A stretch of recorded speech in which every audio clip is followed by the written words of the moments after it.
lalu yang terakhir, yang menarik ini, yang soal kasus ini. Jadi saat kasus berkembang, Pak Simon dan teman-teman Pertamina, itu saya bangun tidur tanggal 1 Maret, tiba-tiba rame di medsos. Ya rame di medsos, saya di Instagram saya itu diserang ribuan buzzernya Ahok. Ya, buzzernya Ahok, saya lihat kenapa saya diserang sama buzzernya Ahok, temannya Pak Darmadi ini gitu loh. Iya, buzzernya banyak 0. Kalau Ahok ini akunnya rata-ratanya postingannya 0, followernya 0 gitu loh. Saya screenshot Pak. Jadi kalau di proses hukum saya bisa buktikan nanti. Jadi itu buzzer Ahok.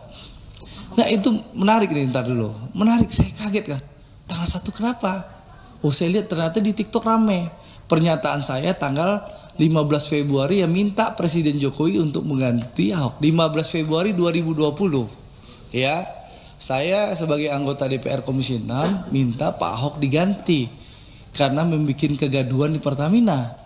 Supaya Pak Simon tahu, ya, 15 Februari 2020 saya yang bicara Ahok diganti. Itu Ahok itu baru 1 kali datang ke kilang Pertamina di Tuban, ya, di Tuban waktu mendampingi Presiden Jokowi datang ke Pertamina. Belum pernah ke kilang-kilang lain. Dan 15 September 2020 itu, ya, Ahok itu belum pernah ke unit hulu. Tanya Pak Tiko nih, Pak Tiko 2020 jabatan Pak Tiko apa dulu Pak Tiko? Masih di Pertagas. Nih, PHE dulu, Pak Taufik ini kan orang hulu. Pernah nggak Pak Ahok itu September 2020 waktu saya? Belum pernah kan? Kayak ini dulu belum. Jadi dia hanya banyak omon-omon Pak Darmadi. Ya, bahkan kenapa saya bilang kegaduhan? Sebentar Pak. Jadi kegaduhan. Contoh, Pak Simon punya direktur SDM sama namanya Hersuk. Sebelum Hersuk tuh ada orang tua namanya Pak Kus. Ya. Nah, bapak-bapak ini tahu bagaimana Ahok membentak-bentak tuh orang tua, Pak Kus itu, ya. Karena apa? Pak Ahok minta ada orang yang dinaikkan promosi tapi tidak sesuai jenjang kepangkatan. Ya Pak Kusnya nggak mampu menaikkan. Dimaki-makilah Pak Kus itu. Saya bisa ganti Anda loh. Saya bisa ngomong sama Menteri BUMN. Kok perlu Menteri BUMN nggak setuju? Saya bisa ngomong Presiden. Karena Ahok dulu temannya Presiden, Pak. Saktiman Raguna dulu. Jadi meskipun saya minta dicopot, nggak mungkin dicopot karena Ahok itu temannya Presiden. Saktiman Raguna Ahok itu, Prof Darmadi. Pulang keluar dari penjara langsung bisa jadi Komet Pertamina. Nah, tapi yang menarik setelah Kejaksaan Agung melakukan penangkapan, membongkar kasus korupsi yang mengagetkan kita semua ya. Kalau itu benar ya, itu mengagetkan kita semua. Saya berpikir malingnya si Sani itu main impor crude aja, ya. Saya nggak sangka kalau dia nyolong di RON juga, ya.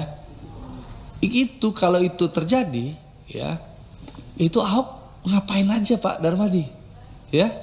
Padahal Ahok itu menikmati loh penghasilan puluhan miliar jadi Komet Pertamina.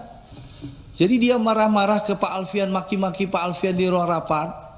Itu ngapain aja, ya? Karena di Ahok itu komisaris utama 2019 sampai 2000 berapa sih terakhirnya? Dia alasannya kan nggak 2024. Bayangin Pak Darmadi puluhan miliar per tahun. Belum lagi rajin main golf gitu loh. Itu fasilitas yang didapatkan Ahok sebagai Komet Pertamina. Dan kita tahu di Undang-Undang Persero, ya PT Komet tuh bisa yang melaporkan. Lihat Erick Thohir, Menteri BUMN. Ada kasus Jiwasraya. Dia dapat data, dia datang ke Kejaksaan Agung. Jiwasraya diproses. Asabri, Pak Erick bersama Pak Prabowo punya data. Pak Erick lapor ke Pak Prabowo, Pak ini proses bagaimana? Kata Pak Prabowo, lanjutkan proses hukum Pak Erick. Diproses Asabri. Ahok ngapain selain ngebacot, omon-omon, marah-marah, maki-maki bapak-bapak? Apa yang dilakukannya? Ada nggak dia bawa data ke aparat penegak hukum? Nggak ada kan?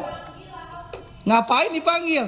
Kita ngapain ngasih panggung orang yang sudah pensiun, nggak berbuat apa-apa, lalu sekarang setelah Kejaksaan Agung melakukan penegakan hukum, dia mau jadi pahlawan kesiangan. Ya, ini kan pahlawan kesiangan. Untuk apa? Kalau dia punya data, harusnya dia jadi komod, dia bawa datanya ke Kejaksaan Agung, ke KPK atau ke kepolisian. Itu baru kerja pengawasan. Kalau sekarang setelah Jaksa Agung di era Prabowo melakukan penangkapan, lalu dia ngebacot. Oh, kalau saya bisa, saya punya data. Lu ngapain aja lu bro selama ini gitu loh. Ini kan orang sudah pensiun, nggak punya panggung politik, memanfaatkan kehebatan Kejaksaan Agung di era Prabowo untuk numpang tenar kembali supaya populer lagi. Gitu loh Prof. Ramadhi. Ini gaya politisi numpang tenar pansos terhadap kemampuan kinerja Jaksa Agung di bawah era Prabowo Subianto sebagai presiden. Gitu loh. Jadi ini saya ingin menegaskan kepada buzzer-buzzer Ahok ya menurut saya sudah mengganggu sekali. Ribuan akun nggak bodoh, nggak jelas menyerang saya di tanggal 1, 2, 3 Maret. Ya setelah itu selesai dia serang Erick Thohir dan Boy Thohir habis itu. Ya, saya 3-4 hari lah Prof. Lumayan, menurut saya mengganggu karena berita daur ulang 15 September 2020. Nah di sini saya menggunakan hak saya menjawab itu karena saya pergi umroh Prof waktu itu. Jadi saya nggak bisa menjawab dan saya ingin menjawab di depan direksi Pertamina. Ya, karena saya tahu bahwa Bapak kan tahu banyak omong-omong aja, ngebacot aja. Sekarang setelah Jaksa Agung melakukan penegakan hukum, ya di bawah eranya Prabowo, siapa saja yang melanggar hukum, yang korupsi disikat zaman Pak Prabowo, baru dia pura-pura muncul sebagai pahlawan kesiangan. Dan alhamdulillah jejak digitalnya banyak. Ngaku nggak pernah jadi ditawarkan diri, ternyata pernah ditawarkan diri oleh Pak Jokowi. Ini banyak kebohongan-kebohongan. Jadi saya minta teman-teman, mari kita rasional. Ya, itu hak teman-teman mau ngundang Ahok silahkan. Tapi ya ngapain kita kasih panggung? Serahkan kepada aparat penegak hukum, Kejaksaan Agung yang sudah bekerja luar biasa, gitu loh. Ya, jadi menurut saya sekali lagi ya hati-hati. Politik buzzer ini, tapi memang buzzernya nggak sekuat dulu Pak. Waktu dulu Pak Simon, saya duduk di meja situ di ujung, saya bilang Ahok tuh komisaris Rasa Dirut. Pak Simon, karena waktu itu Ahok itu sangat berkuasa, powerful waktu itu karena dekat presiden, buzzernya luar biasa. Sebulan saya dihajar.